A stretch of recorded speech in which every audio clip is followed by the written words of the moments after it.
Hello everyone. आज हम लोग स्ट्रक्चरल एनालिसिस की एक इम्पॉर्टेंट टॉपिक आज हम लोग पढ़ने वाले जा रहे हैं and the name of the topic is released reaction. In the previous lectures हम लोगों ने क्या डिस्कस किए? Internal and external reactions. Internal reactions और एक्सटर्नल रिएक्शंस हमने डिस्कस किए in my previous lectures. External reactions that is the support reactions हमने discuss किए, और इंटरनल रिएक्शंस जो है that is the forces on members for 3D members, for 2D members हम लोगों ने डिस्कस की। Now today's topic is release reaction. This is a very important topic. So first of all, what is release reaction? ये release reaction होता क्या है? Release reaction जिसको हम लोग डिफाइन करते हैं, डिनोट करते R suffix R, released reaction.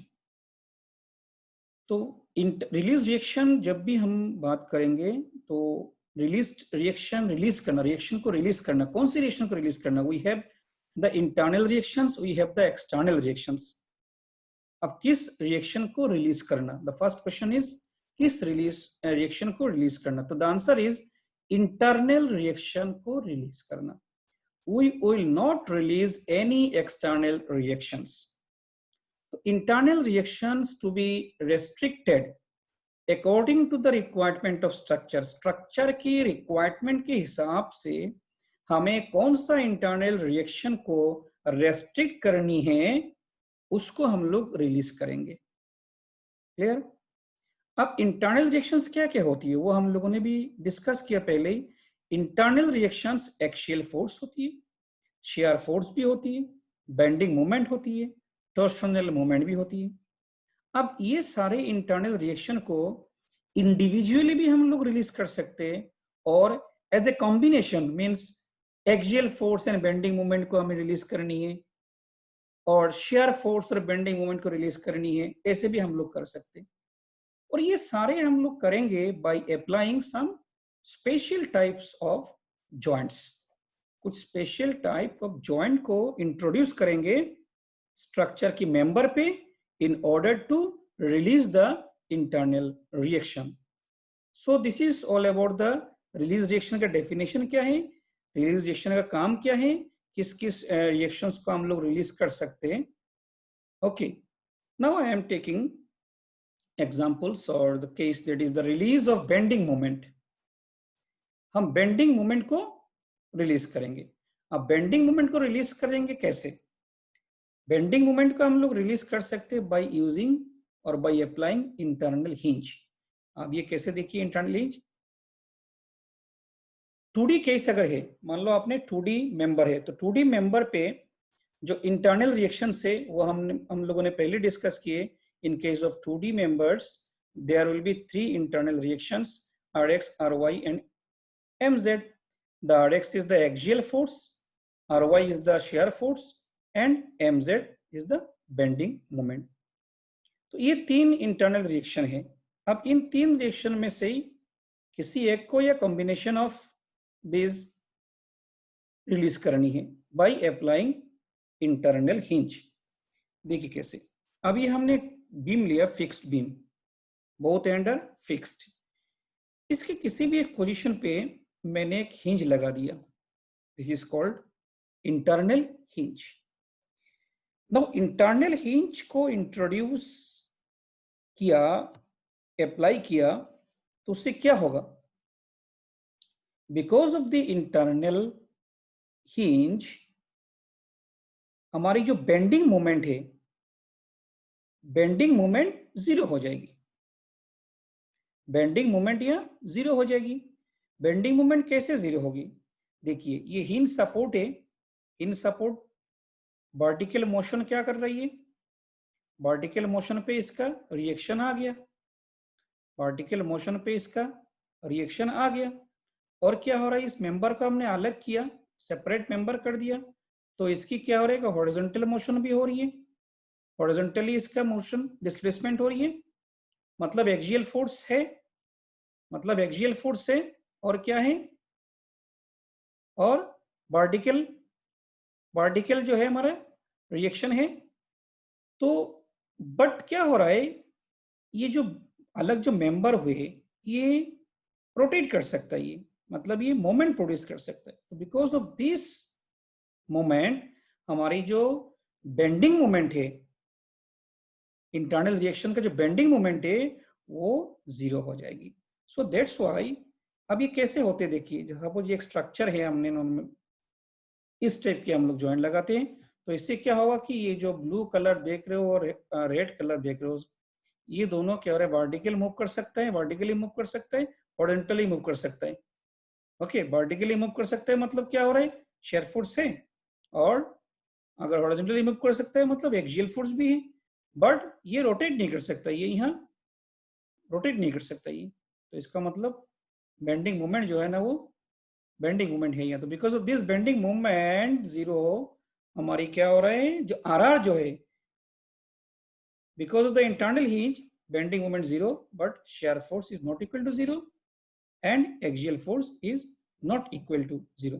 तो हमें ये मिला कि अगर 2D केस है और अगर हम लोग इंटरनल हिंज लगाएंगे किसी भी बीम की मेंबर पे, तो हमारी जो बेंडिंग मोमेंट है वो जीरो हो जाएगी, जो इंटरनल रिएक्शन बेंडिंग मोमेंट है वो जीरो हो जाएगी, और एक्सियल फोर्स और शेयर फोर्स ये जीरो नहीं होगी।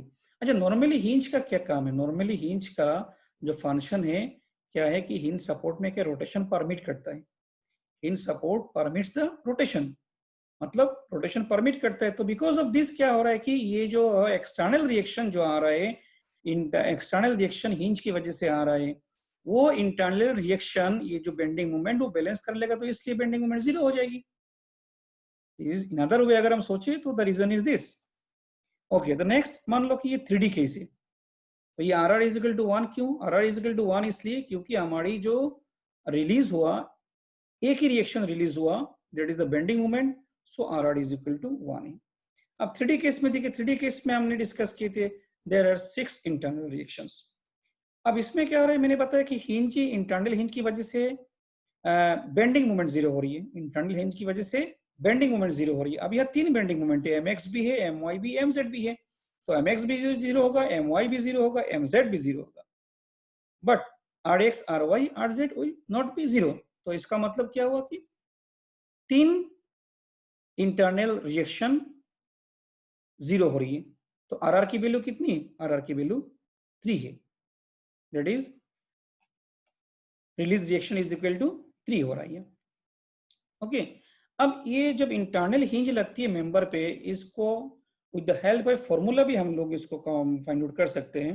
अब फॉर्मूला क्या है देखिए, using the formula we can also find out the number of released reactions while applying internal hinge. For 2D case the RR is equal to summation of m dash minus 1, and for 3D case RR is equal to 3 times of summation of m dash minus 1. And what is m dash? M dash is the number of members connected to the internal hinge, मतलब hinge के साथ जितने members connected है वो हमारा m dash है। अभी take this example लिया मैंने, दिस ए फिक्स्ड बीम लिया और इसमें एक इंटरनल हिंज हमने लगा दिया। तो because of this internal hinge क्या हो रहा है, एक जो पहले हमारा एक ही मेंबर था, 2 मेंबर हो गया, एक ये मेंबर हो गया, एक ये मेंबर हो गया, तो m dash is equal to 2 हो गया। तो जैसे ही m dash is equal to 2 हुआ, तो अगर मुझे मेरा केस अगर 2D है, तो 2D के लिए RR जो है रिलीज रिएक्शंस क्या होगा, m dash minus 1, 2 minus 1 is 1, और अगर 3D केस है तो 3 into 2 minus 1 it is 3, तो RR is 3 for 3D, 2 for 2D। अब दूसरा एग्जांपल देखते, देखिए फ्रेम का एग्जांपल लिया मैंने, एक सेकंड एग्जांपल को देखिए, this is example of frame, और इस फ्रेम में मैं इस जॉइंट पे हमने एक इंटरनल हिंज लगाया, ठीक है, इसमें इंटरनल हिंज है। नाउ व्हाट विल हैपन, इसमें m डैश कितनी है, ये जो हिंज है, ये जो इंटरनल हिंज है, this is connected to 1 2 3 4 members ना, this is connected to 4 members ना, ये एक मेंबर हो गया, ये दूसरा मेंबर हो गया, ये तीसरा मेंबर हो गया, ये चौथा मेंबर हो गया। So that means m dash is equal to 4। तो m डैश इक्वल टू अगर 4 होगा, अगर ये फ्रेम 2D केस का है, तो देखिए क्या हो रहा है, RR summation of m dash minus 1, m dash is 4, so 4 minus 1 is 3. Here 3D cases के लिए RR is equal to 3 times of m dash minus 1, so m dash is 4, 4 minus 1 is 3, 3 into 3 is 9. Now come to the next example. देखिए इसमें हमने क्या किया, we introduced 3 internal hinge at 3 joints. Okay, 1, 2, 3. Now यहाँ m dash हर एक internal hinge के लिए अलग होगा। अब अगर हम इसको देखें, this one, the first one, I am just showing, इसको देखिए, ये जो हमारी इंटरनल हिंज है, this connected to 2 members 1 and 2। और अगर हम इस इंटरनल हिंज को देखें तो it is connected to 1, 2 and 3। और अगर हम इसको देखें, this is connected to 1, 2, 3, 4। तो हर एक इंटरनल हिंज के लिए अलग अलग m डैश की वैल्यू है। तो अगर मैं 2D केस का बात करूं, तो 2D केस की बात करें तो हमारा फॉर्मूला क्या है, यहाँ आपके समेशन यहाँ यूज होगा। पहले दोनों केस में से हम लोग सम यूज कर नहीं पाए, पर यहाँ समेशन यूज होगा। Why it is use, RR is equal to summation m dash minus 1। तो m डैश माइनस 1 पहला वाला m, ये क्या है, this is the first internal hinge, इसकी m की m डैश की वैल्यू 2 है, so 2 minus 1। Then second one is this, m dash is 3, so 3 minus 1। The third one is m dash is 4, so 4 minus 1। So ultimately I am getting 1 plus 2 plus 3 is equal to 6. So RR is equal to 6 for 2D cases. Now for 3D cases, अगर case 3D होगा, 3D case का formula क्या है, formula है RR is equal to 3 times of summation m dash minus 1. So 3 common. For the first internal hinge, the m dash is 2, so 2 minus 1. For the second, m dash is 3, so 3 minus 1. For the third internal hinge, m dash is 4, so 4 minus 1. तो क्या हो रहा है, 3 multiplied by 1 plus 2 plus 3, 3 into 6 is equal to 18। क्या आ रहा है, RR। तो 18 reactions can be released in 3D and 6 reactions can be released in case of 2D members. So this type of examples you can solve by yourself in order to have the better understanding. Now release of shear force, हम लोग shear force को कैसे release करेंगे। अब देखिए shear force को release करने का तरीका देखिए, ये हमारा फिक्स बीम है। ओके, व्हाट इज दिस, ये हमने पढ़ा था ऑलरेडी जब हम लोगों ने डिफरेंट टाइप्स ऑफ सपोर्ट पढ़े थे। तो एक सपोर्ट हमने पढ़े थे, स्पेशल टाइप के support, that was the vertically guided roller. तो ये वर्टिकली गाइडेड रोलर अगर हम इंट्रोड्यूस करेंगे एक मेंबर की किसी भी एक पोजीशन पे, तो व्हाट विल हैपन, ये रोलर जो है, ये रोलर की मोशन वर्टिकली होगा, मतलब इसकी जो एक्सटर्नल रिएक्शन है वो वर्टिकल रिएक्शन है। सो बिकॉज ऑफ दिस जो वर्टिकली हमारा शेयर फोर्स है, वो शेयर फोर्स 0 हो जाएगी। बाकी जो मोशन है जैसे एक्सियल फोर्स, ये रहेगी और मोमेंट भी रहेगा, only shear force will be 0। So that means here RR is also equal to 1, axial force and bending moment will not be equal to 0। तो जब हमें shear force को 0 करनी होती है, so we will introduce vertically guided roller। Clear? Now how will you release the axial force? Again, this is a fixed beam। अब ये क्या है, ये आपका है horizontally guided roller। ये horizontally guided roller क्या करता है, ये इसकी मोशन, इसकी जो एक्सटर्नल रिएक्शन हॉरिजॉन्टल होती है, हॉरिजॉन्टली होती है, तो ये एक्सटर्नल रिएक्शन हॉरिजॉन्टली है और इंटरनल रिएक्शन जो हमारे एक्सियल फोर्स है वो बैलेंस हो जाती है। तो क्या हो रहा है कि इसमें एक्सियल फोर्स 0 हो जाएगी, बाकी दोनों फोर्स रहेगी, that is the bending moment and the shear force will remain same. Because ये फिक्स, देखिए ये फिक्स्ड है तो ये आप मोशन नहीं होगा, इधर मोशन नहीं होगा, और फिक्स्ड है तो मोमेंट भी नहीं होगा। So that's why here axial force is 0, so RR is equal to 1 क्योंकि एक ही फोर्स को हमने रिलीज किए, and shear force and bending moment will not be equal to 0. Now the question is कि आप पूछोगे कि हमने अभी तक इंडिविजुअली रिलीज किए, कभी शेयर फोर्स को रिलीज किए, कभी बेंडिंग मोमेंट को रिलीज किए, कभी एक्सियल फोर्स को रिलीज किए. अगर आपको चाहिए कि सर ये शेयर फोर्स और बेंडिंग मोमेंट को रिलीज करना है, एक्सियल फोर्स और बेंडिंग मोमेंट को एक साथ रिलीज करना है, is it possible? Yes, it is possible. How? देखिए, release of axial force and bending moment. Release of axial force and bending moment देखिए कैसे. ये एक बीम है हमारी, ओके. एक बीम लिए थे हमने, इस बीम को हमने दो टुकड़ों में करके यहाँ एक सपोर्ट लगाया. ये क्या सपोर्ट नाम है इसका? रोलर सपोर्ट है. ये रोलर सपोर्ट हम लोग ऑलरेडी पढ़ चुके हैं, ठीक है. तो because of this roller support what is happening, ये जो हमारी ऊपर का जो पोर्शन है बीम का और नीचे का जो पोर्शन है ये हॉरिजॉन्टली मूव करेगा, हॉरिजॉन्टली मूव करेगा, ऐसे हॉरिजॉन्टली मूव करेगा. So that means axial force 0 हो गया, एक्सियल फोर्स 0 हो गया. दूसरा क्या हो रहा है कि ये जो हमारी ऊपर का पोर्शन और नीचे का पोर्शन का बीम है ये रोटेट करेगा, ऐसे रोटेट करेगा, रोटेट करेगा. सो बेसिक बेंडिंग होगी, बेंडिंग होगी. सो बेंडिंग मूवमेंट भी 0 आ गया भाई. Then shear force will not be equal to 0 because इसकी जो वर्टिकल मोशंस नहीं होगी, वर्टिकल मोशन नहीं होगी क्योंकि रोलर जो है वर्टिकल मोशन को रेसिस्ट कर लेगा, वो रेस्ट्रिक्ट कर लेगा वो. सो यहाँ क्या हो रहा है कि how many reactions are released, axial force released and bending moment released. So our RR is equal to 2, RR is equal to 2. Okay. Now अभी शेयर फोर्स और बेंडिंग मोमेंट को कैसे रिलीज करेंगे? तो बीम मान लो मेरा यही था, this was my beam earlier. अब इस बीम को दो टुकड़े करके, दो पार्ट करके मैंने इसकी रोलर सपोर्ट को मैंने ऐसे लगा दिया. तो व्हाट विल हैपन? रोलर की मोशन अभी कैसे हो रहा है? वर्टिकली मोशन हो रहा है, सॉरी वर्टिकली मोशन हो रहा है. सो वर्टिकल मोशन की वजह से क्या हो रहा है हमारा? शेयर फोर्स 0 हो गया, शेयर फोर्स 0 हो गया. और क्या हो रहा है? बेंडिंग मूवमेंट भी 0 हो जाएगा, बेंडिंग मूवमेंट 0 हो जाएगा क्योंकि ये इधर घूमेगा, घूम सकता है ये. तो बेंडिंग मूवमेंट 0 हो गया. एक्सियल फोर्स 0 क्यों नहीं होगा? एक्सियल फोर्स इसलिए 0 नहीं होगा क्योंकि ये रोलर की वजह से आपका रिएक्शंस लग रहे हैं. सो एक्सियल फोर्स 0 नहीं होगा. तो यहाँ भी क्या हो रहा है, हम लोगों ने देखा कि शेयर फोर्स और बेंडिंग मूवमेंट दो रिएक्शन को हमने रिलीज किए. सो इसलिए हमारा RR इक्वल टू 2 हो गया. अब क्वेश्चन है कि आप लोग बोलोगे सर कि हमें share force, bending moment and axial force तीनों को एक साथ हमें रिलीज करनी है. How is it possible?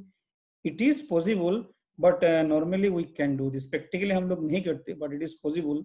How? देखिए, ये मान लो ये हमारा एक बीम है, पहले बीम था फिक्स बीम, इसको हमने यहाँ काट दिया. काटने के बाद क्या होगा, हमने देखा कैंटिलीवर हो गया.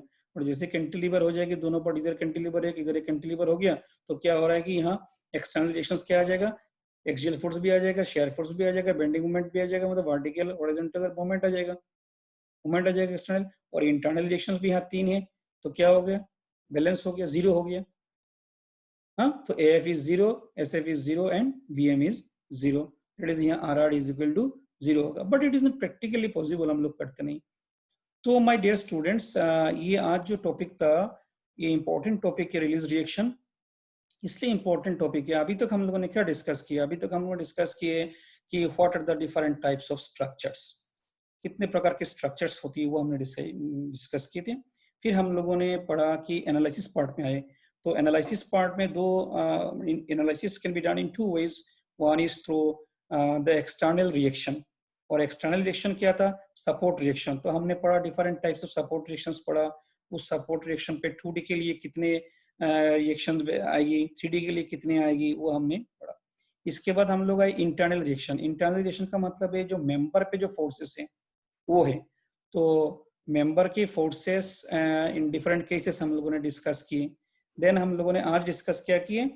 Release reaction. तो release reaction, internal reaction, external reaction, these are the very important parameter in structural analysis. तो मेरा रिक्वेस्ट है कि you go through this all the 3 to 4 videos और 3 to 4 लेक्चर्स, सो दैट आगे जो हम पढ़ाएंगे आपको, that is the determinacy, static determinacy, वो आपको आसानी से समझ में आ जाएगा and you can solve the problem very easily. if you go through all my videos very carefully. Okay, so thank you very much.